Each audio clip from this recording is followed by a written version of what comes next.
అందరికీ నమస్కారం. నేను మీ సంతు యాదవ్. బిగ్ టీవీ ప్రేక్షకులకు అందరికీ కూడా సంక్రాంతి శుభాకాంక్షలు. ఈరోజు కాంగ్రెస్ పార్టీ ఏదైతే అధికారంలోకి వచ్చి 6 గ్యారెంటీలు ప్రజాపాలనలో ప్రజలందరూ కూడా చాలా సంతోషంగా ఉన్నారు. ఏదైతే చెప్పిర్రో అది నెరవేర్చడానికి కాంగ్రెస్ పార్టీ కట్టుబడి ఉంది.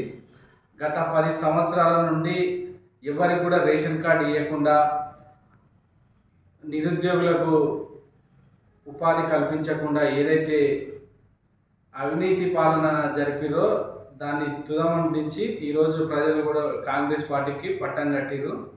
కాబట్టి కాంగ్రెస్ పార్టీ అభివృద్ధి చేస్తుందని నమ్మకంగా ఉంది. అదేవిధంగా ఈ ప్రాంతవాసి రేవంత్ రెడ్డి సీఎం కావడం, అదేవిధంగా ఎమ్మెల్యే కసిరెడ్డి నారాయణ రెడ్డి గెలవడం వల్ల ఈ ప్రాంతం మరో వైఎస్ఆర్ జిల్లాలాగా గజ్వేల్కి మించి అభివృద్ధి చెందుతుందని మేము ఆశిస్తున్నాం.